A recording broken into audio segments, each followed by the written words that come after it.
Megjithse nafta në bursë është duke rënë falar pushimit, qeveria jonë vendosi prapë ta arrisë çmimin dhe ta çojë 217 lekë. Aq sa ishte kur nafta në bursë ishte mbi $114 për fuqi, ndërkohë sot është $90 për fuqi.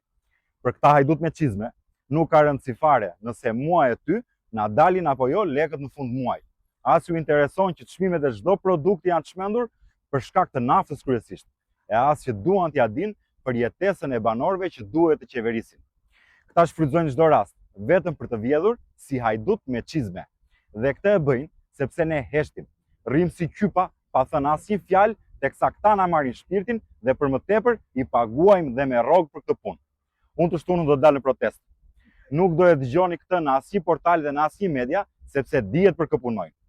Nëse të dhimbë se xhepi yt, dili një herë nga shtëpia, jo për partinë, po për veten tënde. Dalim dhe bëjmë presion, se ndryshe këta nuk do të ndalen. Në orën 18 të shtunën, të preste kryeministria. Shpërndaje këtë video sepse na duhet që të hapim fjalën.